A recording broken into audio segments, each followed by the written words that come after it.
So Call of Duty Warzone 2.0 has been out for a few weeks now, and what I was looking into was the minimum specifications required. What I have are two systems that are built with that minimum specification, and I'm going to see if it actually provides a playable gaming experience in case somebody is curious to build a budget PC that they want to play this game but don't have a lot of money to spend. So in one system we have the Ryzen 3 1200, and the other system we have an i5 2500K. For our GPUs, I could not find an RX 470, but I did have an RX 480 laying around. After looking at the benchmarks, I have noticed that there is approximately a 5 to 10 average FPS between the two cards, so I don't think it's going to be enough to really cause a lot of difference. So what I'm going to do is I'm going to use that RX 480, and I also have that GTX 960. Both are 4 gig cards, so hopefully we won't have much of a difference between those two. Last but not least, we do have 8 gigs required for RAM.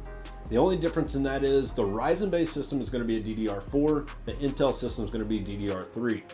There's a little bit of difference in speed just because of those two different generations, but hopefully we won't see a huge difference in that. Some of you may recognize this PC right here with the Intel in it that had the i5 2500. That was the Alarco gaming PC that we did the video on called the $500 mistake. We did end up ordering a i5 2500K just because we wanted to make sure we met that minimum specification. The other system is that Ryzen 3. I ended up ordering this online. I believe I got the CPU for about 30 bucks. Had a motherboard laying around, found this cool case on Facebook Marketplace for 20 bucks, so I went ahead and threw this thing together. Now that we've got these two ready to go, let's go ahead and jump into some testing.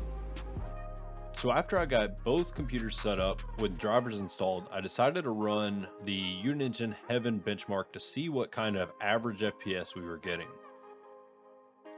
So as you can see, between both systems, the RX 480 greatly outperformed that GTX 960.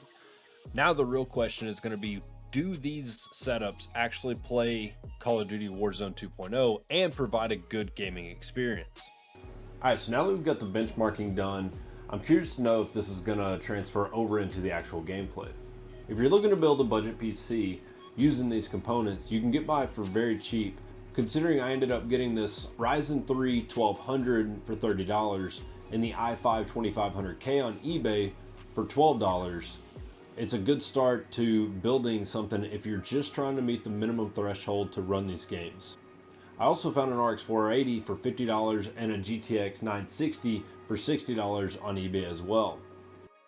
Alright, so as far as our settings, what I ended up doing was I just went into the quality presets and just selected balance.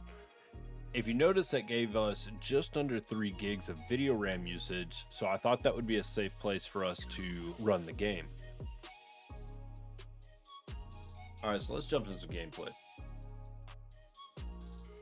Now, whenever I ended up seeing the results from all 4 configurations, I was honestly quite surprised that the RX 480 did not outperform the GTX 960 the way it did in the benchmark. That being said, honestly, both these configurations ran really well, very smooth, and considering it was on balanced settings, which is a mid setting, was honestly quite surprising. Now, I'm not trying to say that mid 30s to low 40s is great by any means, but honestly, for a PC that you could build for approximately $300, this was a win in my book. So ultimately, these things honestly beat my expectations when it came to performance. When I hear minimum system requirements, I think the lowest settings, no texture, no shading, anything along those lines. These things definitely outperform that. And honestly, for a PC that you could build for around $300 to $400, these things definitely did a lot better with running at that balanced preset setting and really no stuttering or any issues along those lines. If you're interested in building something like this, feel free to subscribe to the channel. Let me know below what you'd like to see, and also let me know if there are any other games that you would like to see me do this with. I appreciate you watching. Like I said, I thank you for stopping by. Have a great day. We'll catch you next time.